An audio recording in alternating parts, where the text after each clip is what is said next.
All my dear masters for you మీకోసం ఛానల్కు స్వాగతం సుస్వాగతం. ముందుగా మన గురువు గారైన శ్రీ బ్రహ్మర్షి పితామహ పత్రిజీ గారికి, మన గురుమాతకు నా ఆత్మ ప్రణామాలు. ఈరోజు మన ఛానల్కి సీనియర్ పిరమిడ్ మాస్టర్ గారైన అనితా శ్రీనివాస్ గారు వైజాగ్ నుంచి వచ్చారు మాస్టర్స్. ఈరోజు మేడం గారు చెప్పబోయే టాపిక్ ధ్యాన నవరత్నాలు. ఓకే మాస్టర్స్, మేడం గారికి వెల్కమ్ చెప్పుకుందాం. Okay madam, please welcome madam. Continue your section madam. Thank you. మనందరి గురువు జగద్గురువు బ్రహ్మర్షి పితామహ పత్రిజీ, స్వర్ణమాల అమ్మ దంపతులిద్దరికి హృదయపూర్వక నమస్కారాలు. ఈ క్లాస్లో జాయిన్ అయిన వారికి, వింటున్న వారికి ధన్యవాదాలు. మరియు మీకోసం ఛానల్కి హృదయపూర్వక ధన్యవాదాలు. నాకు ఇంత అద్భుతమైన అవకాశం ఇచ్చినందుకు. ఈరోజు మనం చెప్పుకోవాల్సిన అంశం జ్ఞాన నవరత్నాలు అని చెప్పారు. జ్ఞాని మాస్టర్గా మారుతూ ఉంటారు.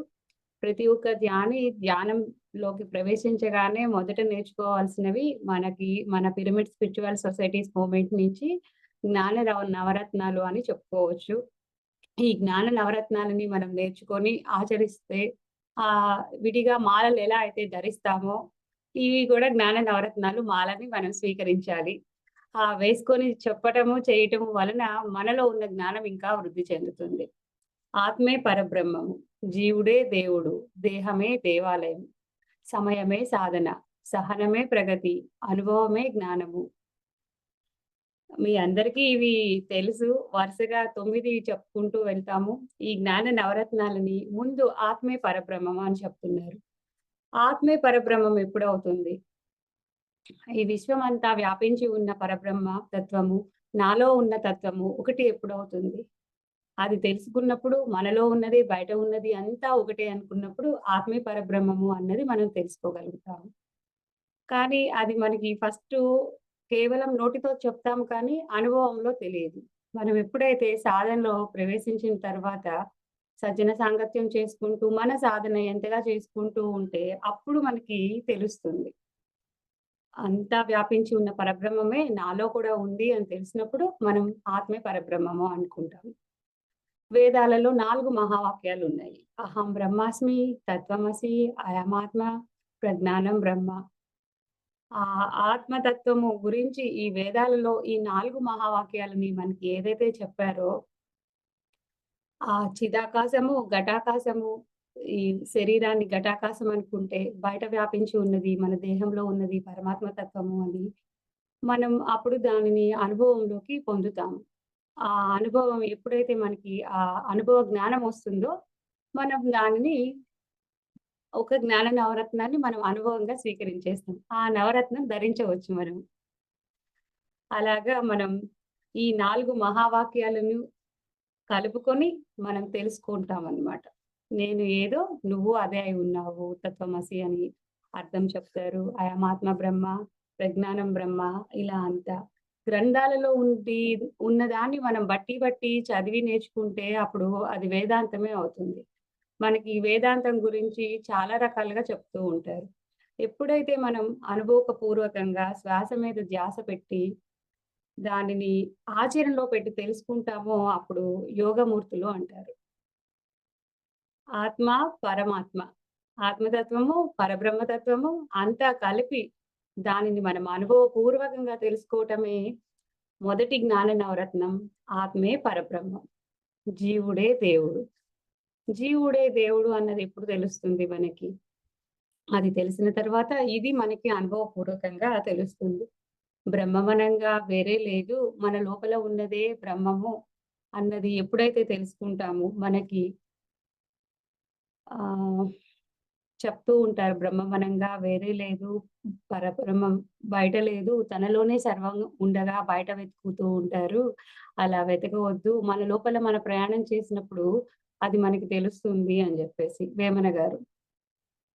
పద్యాలు బట్టి చెప్పటం నాకు కాదు. నాకు భావం మీకు ఈజీగా అర్థమవటం కోసం నేను అనుభవపూర్వకంగా తెలుసుకున్నది నేను మీకు చెప్తున్నాను. జీవుడే దేవుడు అన్న ఆ భావం వచ్చిన తర్వాత ప్రతి దానిలోనూ మనం దైవాన్ని చూస్తాము. ప్రతి ఒక్కరిలోనూ దైవాన్ని చూడగలుగుతాము. దేహమే దేవాలయం. జీవుడే దేవుడు అని తెలిసిన తర్వాత మన లోపల ఉన్నది బయట ఉన్నది, ఎక్కడున్నది, మన దేహాన్ని దేవాలయంగా భావించటం ఎలా అన్నది అనుభవపూర్వకంగా తెలుసుకుంటాం. మన దేహాన్ని దేవాలయంగా అయితే మన దేహంలో ఎలాంటిది, దేహంతో ఏం చేస్తున్నాము, దేహంలోకి ఏమిస్తున్నాము, మన నోటి ద్వారా ఎలాంటి మాటలు బయటకొస్తున్నాయి, ఎలాంటి తిండి తీసుకుంటున్నాము, ఇవన్నీ మనం పరిగణలోకి తీసుకొని మన దేహాన్ని దేవాలయంలాగా చూసుకోవాలి. దేవాలయంకి వెళ్ళేటప్పుడు మనం ఎంత చక్కగా, శుచిగా, శుభ్రంగా స్నానం చేసి, మంచి వస్త్రాలు ధరించి, ఎంత ప్రశాంతంగా వెళతామో, మనం ప్రతిరోజు చేసే మన కార్యక్రమాల్లో కూడా ఆ దేహంలోకి దేవాలయంగా భావించి అలా చేస్తే చాలా అద్భుతంగా ఉంటుంది. మనం ఈ అద్భుతాలన్నీ మన లోపల నుంచే ఉన్నాయి. కానీ మనం బయట వెతుకుతూ ఉంటాం. ఆ అద్భుతాలు మనకి ఎప్పుడు తెలుస్తాయి అంటే మన సాధన ద్వారానే తెలుస్తాయి మరలా. దేహాన్ని దేవాలయంగా భావించి జీవుడే దేవుడు అన్నది తెలుసుకొని 2, 3 ఆత్మే పరబ్రహ్మము. ఈ 3 ఒకదానికి ఒకటి లింక్ కలిగి ఉన్నాయి. జ్ఞాన ప్రకరణాలు అనేసి అంటారు వీటిని. ద్వైతము, అద్వైతము. ఇక్కడ 2 ఒకటి. 1, 2. దేహం విలువ తెలుసుకోకపోవటం వల్ల శరీరానికి మనం మర్యాదను ఇవ్వం.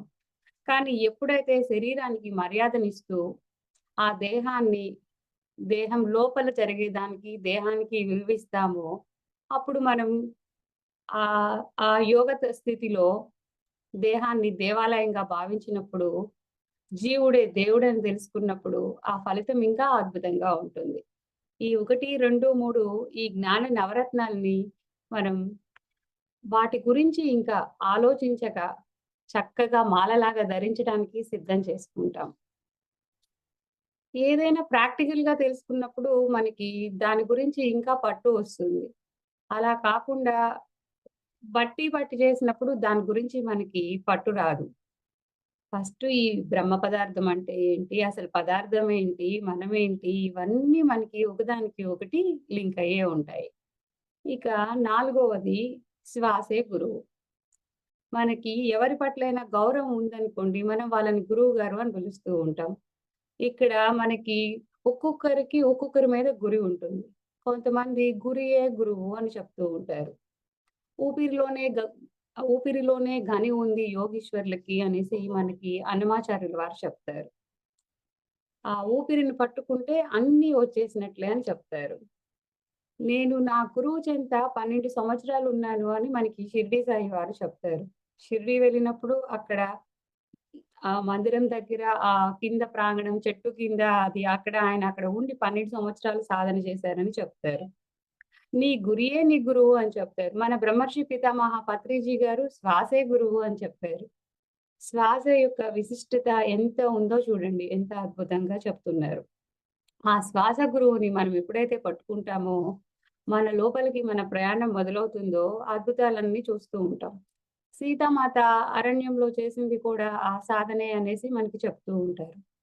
సీతామాత అన్ని సంవత్సరాలు ఉన్నా అక్కడ రావణాసురుడు సీతామాత ఎనర్జీకి అక్కడికి రాలేకపోయారంటే ఆవిడ చేసిన సాధన దాని ఫలితం మనకి కనిపిస్తూ ఉంటుంది. గౌతమ మహాముని గానివ్వండి, ఎవరు చేసినా అదే సాధన.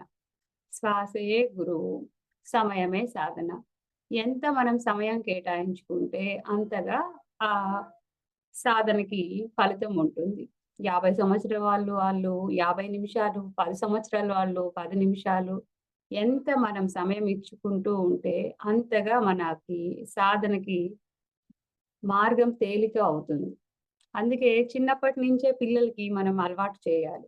చిన్నప్పటి నుంచే మనం పిల్లలకి అలవాటు చేయటం వల్ల వారి సమయంలో ప్రతినిత్యం దానికోసం అదేదో వేరే వాళ్ళకి కాదు.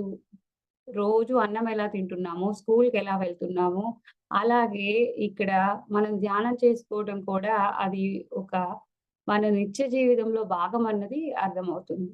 కానీ మనం చిన్నప్పటి నుంచి నేర్పిస్తున్నామా లేదా? మనకెప్పుడు తెలిసింది? మనం ఎప్పుడు నేర్పిస్తున్నాం మన పిల్లలకి అన్నది అది మనకి మనం తెలుసుకోవాలి.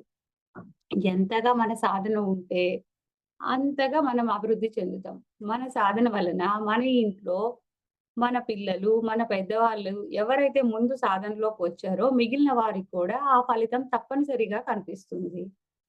శ్వాసే గురువు అన్న నవరత్నం నాకు తెలిసినది నేను మీతో పంచుకున్నాను. సమయమే సాధన పంచుకున్నాను. ఇక సహనమే ప్రగతి. మనం ఎంత అయితే సహనంగా ఉంటామో అంత ప్రగతి సాధిస్తూ ఉంటాం. ఇప్పుడు ధ్యానం చేస్తూ ఉన్నప్పుడు దానిని పనిలాగా భావిస్తే ఎవరి వయసు ఎంతో అన్ని నిమిషాలు పెట్టుకున్నప్పుడు రకరకాల మన శరీరంలో మార్పులొస్తున్నప్పుడు ఎగ్జాంపుల్ కొంతమందికి నొప్పులు వస్తూ ఉంటాయి. ఆ నొప్పులొస్తున్నప్పుడు అబ్బా! ఈ నొప్పులొస్తున్నాయి ఇదేంటో ఇలా అని చెప్పేసి సాధనకి సమయం కేటాయించకుండా లెగిసిపోయామనుకోండి, అక్కడ దాని ఉపయోగం ఏమీ ఉండదు. నొప్పులొస్తున్నప్పటికీ వాటి గురించి మనం పట్టించుకోకుండా మన సమయాన్ని మనం 40 నిమిషాలనుకున్నాము, 40 నిమిషాలు కూర్చోవాలి అని చెప్పేసి అక్కడ సమయం కేటాయించి ఎంతగా మన సాధన చేసుకుంటూ ఉంటే అంతగా అప్పుడు మన శరీరంలో మార్పులు అవన్నిటికి శరీరం అలవాటైపోతుంది. అలవాటైపోయిన తర్వాత అప్పుడు మనకి అసలు సాధనలో ఏమున్నది అన్నది మనకొస్తుంది. అందుకు మనం ఎంత సమయం కేటాయించగలిగితే అంత సమయము కేటాయించాలి. సంగీతం నేర్చుకునేవారు ఒక్క రోజులోనే నేర్చుకోలేదు కదా! ఈ రోజు సమయం ఇచ్చి ఆ సంగీత సాధనకి ఎంతో సమయాన్ని కేటాయిస్తున్నారు. ఆహ్, మొదలుపెట్టినప్పటి నుంచి చివరి వరకు వారు బయటకెళ్ళి ప్రోగ్రామ్స్ ఇస్తున్నప్పటికీ గూడా ఇంకా సాధన చేస్తూనే ఉంటారు. సంగీతం కానివ్వండి, క్రికెట్ కానివ్వండి, మన కళలు ఏవైనా గానీ దానికి చెప్పుకోవచ్చు. ఇప్పుడు ఆడవారం సహజంగా వంట చేస్తూ ఉంటాం. కానీ ఇప్పుడు మగవారు గూడా ఆడవారితో పోటీ పడి వంట చేస్తున్నారు. ఇక్కడ కొత్త రకాల వంటలు మనకు కావాలి అంటే కొత్త ప్రయోగాలు చేస్తూనే ఉండాలి కదా!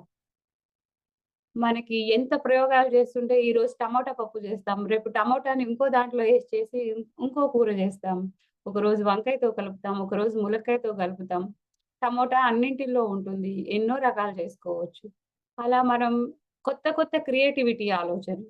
ఇవి రావాలంటే అక్కడ సమయాన్ని ఇస్తూ ఉన్నాం. కుట్లు, అల్లికలు ఏదైనప్పటికీ.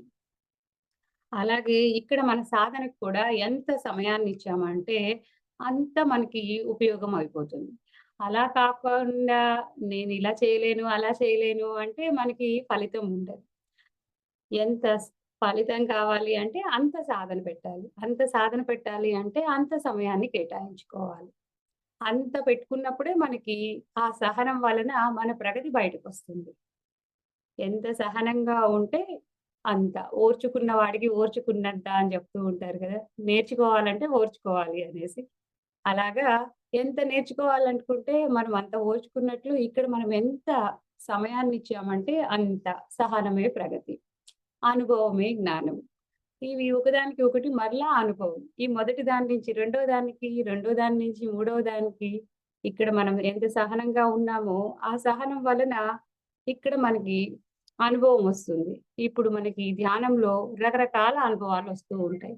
ఆ అనుభవాలను వస్తున్నప్పుడు మనం వాటిని సాక్షిగా చూసామనుకోండి, సాక్షిగా చూస్తే ఒకలా ఉంటుంది. అలా కాకుండా వారికి ఆ అనుభవం వచ్చింది, నాకు ఈ అనుభవం వచ్చింది అని చెప్పేసి, మళ్ళా అనుభవాల వెంట పరిగెడుతూ ఉన్నామంటే అసలైన దాన్ని వదిలేస్తాం. ఇప్పుడు ఇక్కడ మూడో కన్ను తెరుచుకుంటుంది. మూడో కన్ను తెరుచుకున్నప్పుడు అక్కడ నొప్పులొస్తున్నాయి. అప్పుడు నొప్పులొస్తున్నాయి అని చెప్పేసి ఒకరికొచ్చిన అనుభవమే ఇంకొకరికి వస్తుందని లేదు. అలా అని వారికొచ్చింది నాకు రాలేదు అని లేదు. వారి గత జన్మ సంస్కారాన్ని బట్టి వారికొచ్చింది. ఇప్పుడు ఆల్రెడీ వీరికి అయిపోయి ఉంటే రాదు. ఒకవేళ మనం ఎక్కడికైనా ప్రయాణాలు చేస్తూ ఉన్నప్పుడు ట్రైన్‌లో లోయర్ బెర్త్‌లో ఉన్నవారికి అన్నీ కనిపిస్తాయి. మిడిల్ బెర్త్‌లో ఉన్నవారికి కొన్ని కనిపిస్తాయి. అప్పర్ బెర్త్‌లో ఉన్నవారికి అసలేమీ కనిపించవు. అదే ఫ్లైట్‌లో వెళ్తున్నామనుకోండి, కొంతవరకు కిందే కనిపిస్తాయి. పూర్తిగా పైకెళ్ళిపోయిన తర్వాత అసలేవి కనిపించవు. అసలేవి కనిపించలేదని కింద మనం ప్రయాణం చేయలేదా అంటే, ప్రయాణం చేస్తూనే ఉన్నాము. ట్రైన్‌లో వెళ్ళినా, పైన ఫ్లైట్‌లో వెళ్ళినా, ఎలా వెళ్ళినా. కానీ అనుభవాలు అన్నవి వారికి, వీరికి ఒకలాగా ఉందా అంటే లేదు. అలాగే మనకు కూడా అనుభవ జ్ఞానంలో ఎలాంటి వారికి ఎలా అయినా రావచ్చు. కానీ ఆ అనుభవాల కోసం వెంటపడకుండా మనం ప్రాక్టికల్‌గా ప్రతిదానికి ప్రాక్టికల్స్ చేయాలి. ఆ ప్రాక్టికల్స్ చేసినప్పుడు మనకి దాని నుంచి వచ్చేదే అసలైన సారీ అసలైన జ్ఞానం. ఇలా మనం ఒకదానికి ఒకటి చూసుకుంటూ పోతూ ఉన్నట్లయితే మనకి మన పితామహ పత్రిజీ వీటిని ఈ జ్ఞాన నవరత్నాలను అన్నది ఎందుకు అందించారు?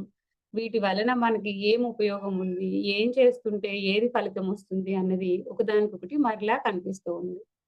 ఇక అనుభవ జ్ఞానం తర్వాత దానమే ధర్మం అని చెప్పారు. ఈ దానాన్ని, ధర్మాన్ని ఎలా ఉంటాయి అన్నది అందరికీ తెలిసిందే. మనం మన దగ్గర ఉన్న దాన్ని పక్కవారితో పంచుకున్నప్పుడు ఎంతో ఆనందం పొందుతూ ఉంటాం. ఫర్ ఎగ్జాంపుల్ ఇక్కడ గూడా మళ్ళా ఆడవాళ్ళు వంట, మగవాళ్ళు వంట, ఆఫీస్‌కి తీసుకెళ్ళి పక్కన వాళ్ళతో షేర్ చేసుకొని తినేటప్పుడు ఆ తృప్తి ఎంతో ఉంటుంది. అబ్బా! నీది చాలా బావుంది అంటే, నాది చాలా బావుంది, నీది చాలా బావుంది అని ఇలా చెప్పుకుంటూ ఉంటాం. ఆ చెప్పుకొని తినేటప్పుడు అందరితో పంచుకోవటం వల్ల ఆ ఆనందం ఎక్కువవుతుంది. అలా కాకుండా ఎవరి మటుకు వాళ్ళమే ఉన్నప్పుడు ఏదో వెళ్ళామా, వచ్చామా, తిన్నామా అన్నట్లు ఉంటుంది. మన దగ్గరున్నది పక్కన వాళ్ళతో పంచుకోవటం మన కనీస ధర్మం. అప్పుడు అలాగా ఇక్కడ మనం దానం అన్న మాట చెప్పుకోకుండా వాళ్ళకి ఎవరికైనా అనాథాశ్రమానికి అలాంటి చోట్లకి వెళ్ళినప్పుడు తీసుకెళ్ళి కొత్తయి ఇచ్చినప్పుడు వాళ్ళలో కనిపించే ఆనందం చూసినప్పుడు దాన్ని మనం మర్చిపోలేము. పాత బట్టలు తీసుకెళ్ళి ఇవ్వటం అది వేరు. అక్కడ వారికి అవసరం ఉంది కాబట్టి తీసుకుంటారు. అదే కొత్త బట్టలు తీసుకెళ్ళామనుకోండి, వాళ్ళెంత సంతోషం పొందుతారో, మా కోసం వీళ్ళు ఇవి తీసుకొచ్చి ఇచ్చారు అని. అలా కొన్ని కొన్ని విషయాలు మనం మార్చుకుంటూ ఉంటే, మనలో కూడా ఆ సంతోషం కనిపిస్తుంది. మనం వేరే వాళ్ళకి ఇవ్వటానికి కాకుండా, మన తృప్తి కోసం మనం చేస్తున్నాం. మనకి వాళ్ళు ఇచ్చే అవకాశం ఇచ్చారు అన్న దానిని మనం ఎంతో సంతోషంగా స్వీకరించాలి. ఇప్పుడు మన సొసైటీలో, మన మూవ్‌మెంట్‌లో ఎన్నో కార్యక్రమాలు జరుగుతూ ఉంటాయి. మొన్న డిసెంబర్‌లో ధ్యాన మహాయాగం అయింది. పత్రిజీ ధ్యాన మహాయాగానికి అందరము వెళ్ళాము. అక్కడ ఎంతో అద్భుతంగా వారు కార్యక్రమాలు చేశారు. ఆ కార్యక్రమానికి తన్, మన్, ధన్ ఎవరు ఎంత చేయగలమో అంత చేశాము. కొంతమంది నోటి మాట ద్వారా ప్రచారం చేస్తూ ఉంటారు. కొంతమంది వ్యక్తిగతంగా వెళ్లి ప్రచారం చేస్తూ ఉంటారు. కొంతమంది ధనమిస్తూ ఉంటారు. ఎవరు ఎలా చేసినా ఆ పంచుకోవటంలో ఉన్న ఆనందాన్ని అనుభవిస్తూనే ఉంటారు. ఇప్పుడు రేపు 2 తారీఖు నుంచి మనకి ప్రకృతి వ్యాలీ మహాకరుణ ధ్యాన మహాయజ్ఞం ఉంది. అక్కడికి ఎంతో మంది వెళ్తూ ఉంటాము. అక్కడ మెయిన్ మనకి పత్రిజీ సంకల్పం ఆ చుట్టుపక్కల ఉన్న ఆ మన్య ప్రాంత వాసులు అందరికీ ముందు భోజనం పెట్టి, వారిని తృప్తిగా తిండి పెడితే ఆటోమేటిక్‌గా వాళ్ళు ధ్యానంలోకి వస్తారు. ఆనాడు పాగల్పాటి గురువుగారు చేశారు. ఇప్పుడు మన పత్రిజీ వారు అదే మార్గాన్ని సూచించారు. దాన్ని జగపతిరాజు గారు అదే చేస్తున్నారు. మన అందరి సహకారం తీసుకుంటూ. ప్రతి ఒక్క మాస్టర్ వారి వంతు బాధ్యతగా సంక్రాంతి సంబరాలు చేసుకున్నారు. అక్కడ ఆ చుట్టుపక్కల అంతా మెయిన్ మనకి ఎక్కడ జరిగినా ఆ చుట్టుపక్కల నుంచి ఆ పల్లెటూరు వాళ్ళు రావటం, ఆ తాండాల్లో వాళ్ళు రావటం, వారు కడుపు నిండా భోజనం చేసి వెళ్ళటం. ఇప్పుడు నేను దీని గురించి ఎందుకు ఇంత చెప్తున్నాను అంటే నేను పత్రిజీ ధ్యాన మహాయాగంకి వెళ్ళినప్పుడు అక్కడ చూశాను. రాత్రిపూట ఆ చుట్టుపక్కల తండాల్లో వచ్చి వాళ్ళు భోజనం చేసేది. జేతవనం వెళ్ళాను. అక్కడ చూశాను. ఇక్కడ ప్రకృతి వ్యాలీలో లాస్ట్ ఇయర్ చూశాను. జగపతిరాజు గారు పగల కన్నా రాత్రులు ఎక్కువ భోజనాలు పెట్టమనేవారు. ఎక్కువ వెరైటీలు చేయమని చెప్పేవారు. ఎందుకు అంటే రాత్రి పూట అయితే వాళ్ళు తప్పనిసరిగా వస్తారు. పగలైతే మనమే ఉంటాము అనేసి. అంటే వాళ్ళకి ఈ 10 రోజులు, ఈ వారం రోజులు ఏదైతే మనం కార్యక్రమాలు చేస్తున్నామో, సంవత్సరం మొత్తంలో వాళ్ళు ఇప్పుడు ఈ భోజనం కోసం ఇక్కడికి వస్తున్నారు. విడప్పుడు వాళ్ళింత మంచి భోజనం చెయ్యరు. ఈ 10 రోజుల కోసం వాళ్ళింత వస్తున్నారు అంటే, ఒక రకంగా చూడాలి అంటే మనకి ఇలాంటి స్థితి ఉందా అని బాధ అనిపిస్తుంది. కానీ అక్కడ పరిస్థితి అది ఉంది. మన వంతు మనం చేయగలుగుతున్నాము.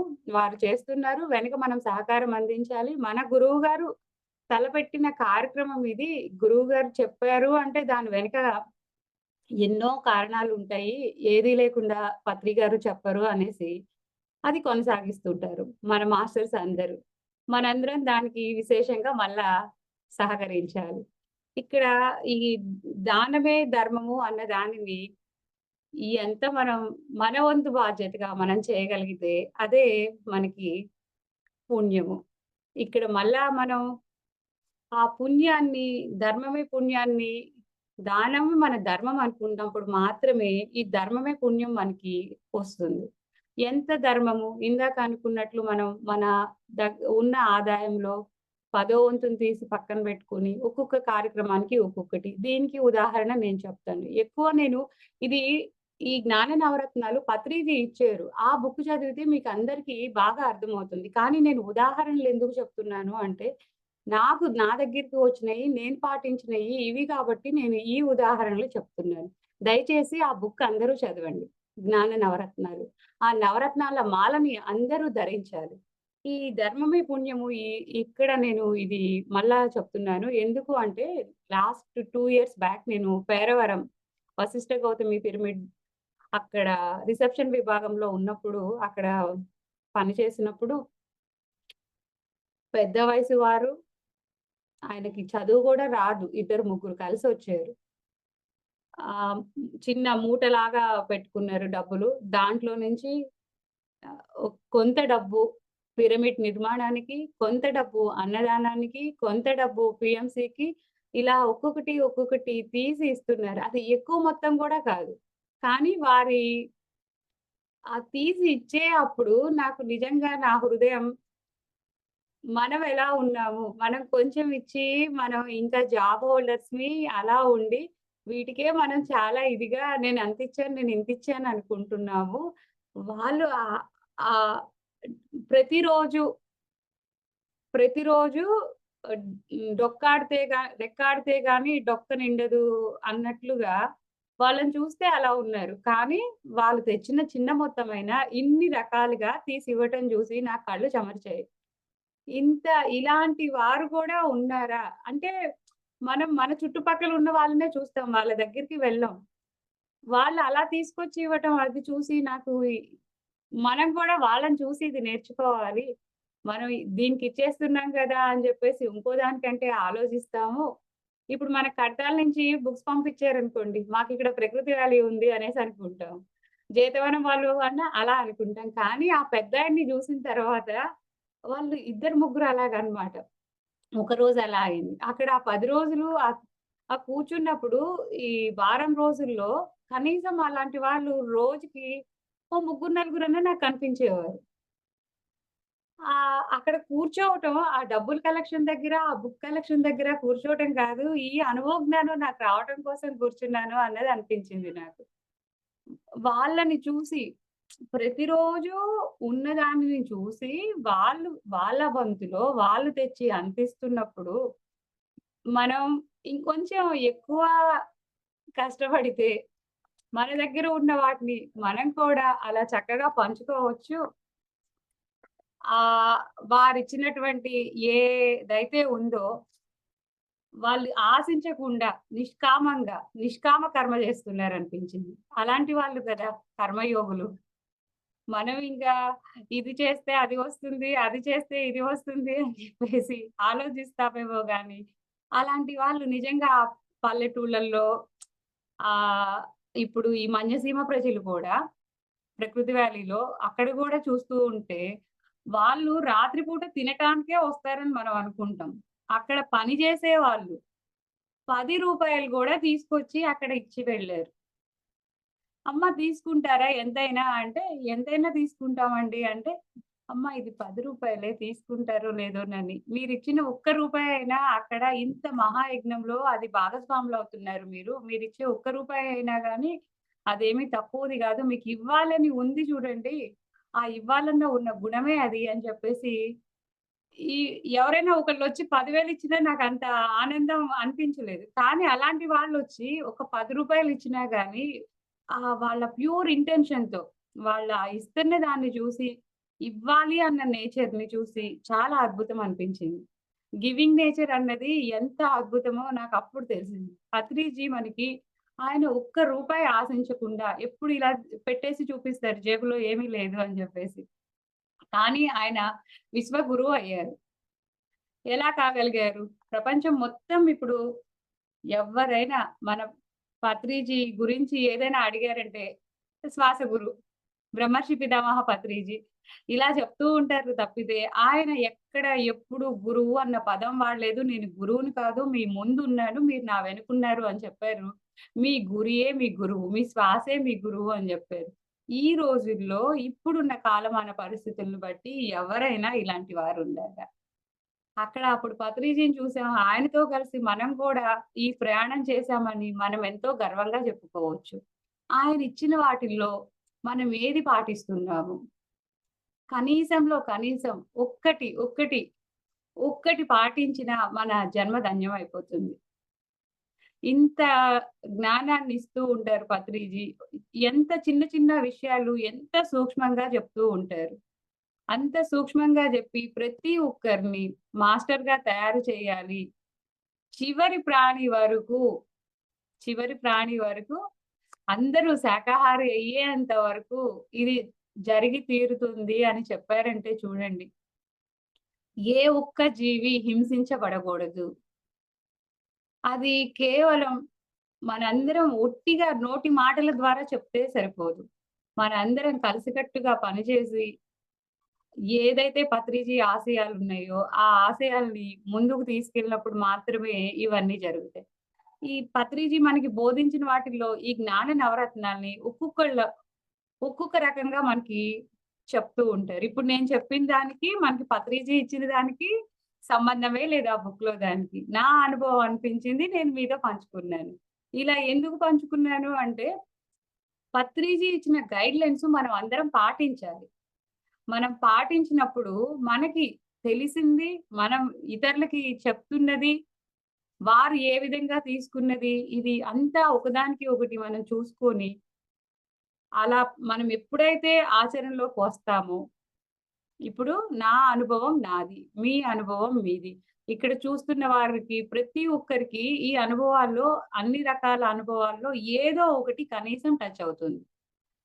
ఎందుకంటే ఇప్పుడు నాకు ఒకటి ఉంది అంటే అది వేరే వాళ్ళకి రావచ్చు, రాకపోవచ్చు. కానీ మనందరికీ ఉంది శ్వాస ఉంది. ప్రతి ఒక్కరం శ్వాస మీద ధ్యాస పెడుతున్నాం. ప్రతి ఒక్కరం ఆ అనుభవాల్ని పొందుతున్నాం. ట్రైన్ అనుభవాలు, ఫ్లైట్ అనుభవాలు చెప్పుకున్నాం. ముందు గావచ్చు, వెనక గావచ్చు. కానీ అనుభవం అనుభవమే. ఏ అనుభవం వచ్చినా ఆ అనుభవాన్ని ఒక సాక్షిలాగా చూస్తూ మనం పాటిస్తూ ఉన్నప్పుడు, మనం అద్భుతమైన ఆ జ్ఞానాన్ని తీసుకున్నప్పుడు, ఆ జ్ఞానం తీసుకొని దానిని ఆచరణలో పెట్టి, మన పక్కవారితో, మన కుటుంబ సభ్యులు, మన మిత్రులు వీరితో పంచుకున్నప్పుడు, ఆ ఆనందం మనం వర్ణించలేము. అలాంటిది ఇంత గొప్ప గొప్ప పనులు చేస్తున్నప్పుడు, ఇంతింత గొప్ప గొప్పగా మన మాస్టర్స్ ఒక్కొక్కరు చేస్తున్నప్పుడు శాకాహార ర్యాలీలే ఉన్నాయి. ఆ శాకాహార ర్యాలీలో ఏ జీవి పడకూడదు అని మన మాస్టర్స్ ఎంత అద్భుతంగా చేస్తూ ఉన్నారు. ఒక్కొక్కరు ఒక్కొక్క డైమెన్షన్‌లో పనిచేస్తూ ఉంటారు. ఎవరు ఎలా పని చేసినా మన పత్రిజీ ఆశయాన్ని ముందుకు తీసుకెళ్ళటానికి మలలా మనలో మనం సెల్ఫ్ చెక్ చేసుకుంటూ మనం అభివృద్ధి చెందుతున్నాం. మన ఉన్నతి కోసమే మరలా. ఇది వేరే వాళ్ళ ఎవ్వరి కోసం చేయట్లేదు. మన ఆత్మోన్నతి కోసమే మనం ఇతరుల కోసం చేస్తున్నామన్న భ్రమలో ఉంటాం. మనతో పాటు మన తోటి వారిని కూడా. నేనైతే ఈ జ్ఞాన నవరత్నాల గురించి మీ అందరిని ఆ బుక్ కంపల్సరీ చదవమని చెప్తున్నాను. మరొక్కసారి మనం ఈ జ్ఞాన నవరత్నాల్ని ఇంకొక్కసారి గుర్తు తెచ్చుకుందాము. ఆత్మే పరబ్రహ్మము, జీవుడే దేవుడు, దేహమే దేవాలయము, శ్వాసే గురువు, సమయమే సాధన, సహనమే ప్రగతి, అనుభవమే జ్ఞానము, దానమే ధర్మము, ధర్మమే పుణ్యము. ఈ దానమే ధర్మము, ఈ ధర్మమే పుణ్యము ఈ 2 నేను నా సాధన ప్రారంభించిన తొలి రోజుల్లో, ఒకరోజు ఇలాగే సాధన చేసుకుంటూ ఉంటే అవి దానమే ధర్మము, ధర్మమే పుణ్యము ఇవి బంగారు కలర్ అక్షరాల్లో కనిపిస్తూ ఉన్నాయి. మిగిలినవేవి కనిపించలేదు. కానీ ఇవి కనిపించాయి. ఇవి కనిపించాయి ఏంటి అనేసి అప్పుడు వాటి గురించి మనకి ఉన్నటువంటి ఈ కొంచెం నాలెడ్జ్‌తో ఇంకా సత్సంగంలో అడిగితే ఏదైతే మనకు కావాలో అదే వస్తుంది. ఇక్కడ మీరిది ఇంప్లిమెంట్ జేసుకోండి అని జెప్పారనమాట. ఓహో! ఇంకొంచెం నేర్చుకోవాలి అయితే అనేసి అంటే ఇన్ని మనకి ఈ నవరత్నాలలో ఆహ్, ఇవి ముత్యాలు, పగడాలు ఇలాంటివన్నీ ఎలా రకరకాలుగా ఉన్నాయో, ఈ నవరత్నాల్లో ఒక్కొక్క నవరత్నాన్ని ఒక్కొక్కలాగా మనం తీసుకొని, దాని మీద ఫోకస్ బెట్టి, రోజుకొక నవరత్నంలో ఒక రత్నంకి దాని మీద సాధన చేయాలన్నది నాకర్థమయింది. ఆ తర్వాత ఆ సాధన తర్వాత అప్పుడు ఒక్కొక్క దాని ఫలితం ఒక్కొక్కలాగా ఉంటుంది అని నాకు తెలిసింది. ఈ నవరత్న మాలని ధరించిన వారే పిరమిడ్ మాస్టర్లు. మనకి విడిగా ఈ దండలు ఎన్నున్నా గానీ, ఈ జ్ఞాన నవరత్నాల్ని మనం ఎప్పుడైతే అనుభవపూర్వకంగా తెలుసుకొని, ఆచరించి, ఈ మెడలో వేసుకుంటే కనిపించే వాళ్ళకి కనిపిస్తుంది. అందరికీ కనిపించవు. కానీ ఇవి తెలిసిన మన పిరమిడ్ మాస్టర్‌లే కాదు, ఈ జ్ఞానం తెలిసి ఉన్న ప్రతి ఒక్కరికి, ప్రతి గురువుకి అది తెలిసిపోతుంది. ఈ కనిపించే దండలు అవసరం ఉండదప్పుడు మనకి. ఆ నవరత్నాలు వేసుకుంటే చాలు. నువ్వు ఆహ్, ఏదైనా మనకి వాస్తు దోషము అవి ఇవి ఉన్నాయంటే, ఆ రత్నాన్ని పెట్టుకో నీకు బాగా వస్తుంది. ఈ రత్నాన్ని పెట్టుకో నీకు బాగా వస్తుంది అని చెప్తుంటారు. కానీ వాస్తవానికి ఈ నవరత్నాల్ని ధరించమని చెప్పుంటారు పూర్వం జ్ఞానులు. మనం ఇది తెలుసుకోకుండా నాకు పచ్చరాయి పెట్టుకున్నాను అంటే నేను అభివృద్ధి చెందుతాను. పగడం పెట్టుకున్నానంటే నా ఇంట్లో ఈ పాజిటివిటీ పెరుగుతుంది. ఇలాంటివేవో అంటే మనకి ఆ నవరత్నాలని చూపించి, ఈ నవరత్నాల్ని పాటించమని చెప్పుంటారు. దీని గురించి ఇప్పుడు నాకిక్కడ అవకాశం వచ్చింది కానీ, నాకిప్పుడే ఐడియా వచ్చిందనమాట. ఈ నవరత్నాల మీద ఇంకోసారి ఫోకస్ జేసి, నేను ఇంకొంత సాధన చేసుకున్న తర్వాత ఏ నవరత్నం దేనికి సూట్ అవుతుందో తెలుసుకోవాలని. ఒక్కొక్క కలర్ ఒక్కొక్కటి సూచించినట్లు పగడానికి వీటిల్లో దేనికో ఒక దానికి లింక్ ఉంటుంది. అలా లింక్ లేకుండా అయితే ఉండదేమో అని అనిపిస్తుంది ఇక్కడ ఇప్పుడు ఈ మాట్లాడేటప్పుడు. నాకు అంతకు ముందు ఇటువంటి ఆలోచన ఏమీ లేదు. ఆ నవరత్నాలు చెవులకి, మెడలకి వేసుకున్నట్టు ఈ నవరత్నాన్ని గూడా ధరించాలని ముత్యము, పగడము ఇలా మనకి ఈ ఉన్న నవరత్నాలకి, మన ఈ జ్ఞాన నవరత్నాలకి ఏదో సంబంధం ఉండే ఉంటుంది అని నాకు ఇప్పుడు ఈ మాట్లాడుతున్నప్పుడు అనిపించింది. నాకు ముందు ఇలాంటి ఆలోచన రాలేదు. ఇప్పుడు మాత్రమే వచ్చిందనమాట ఆ ఆలోచన. ఏది కార్యకారణ సంబంధం లేకుండా జరగదు. కార్యం ఉందంటే కారణం ఉంటుంది. కారణం ఉందంటే కార్యం జరుగుతుంది. అలాగే ఈ నవరత్నాలకి, ఆ నవరత్నాలకి లింక్ చేసుకొని అంటే మనము సాధనల చేసుకునేటప్పుడు మనం పిరమిడ్ ఉపయోగించుకునేటప్పుడు, మనం సంగీతంతో పత్రి గారి ఫ్లూట్ పెట్టుకొని సాధన చేస్తే 3 రెట్ల అధిక ఫలితం పొందుతాము. పౌర్ణమి, అమావాస్య ధ్యానాల్లో ఫలితం పొందుతాము. పిరమిడ్‌లో పొందుతాము. అలాగే ఈ నవరత్నాలు కూడా మన శరీరం మీద ఉంటే ముత్యము ధరిస్తే వంటికి చలవ చేస్తుంది అని చెప్తారు. ఇలా వాటికి ఏదో లింక్ ఉండుంటుంది. మనం వాటితో పాటు ఈ నవరత్నాల్ని తప్పనిసరిగా అందరం తీసుకుందాం.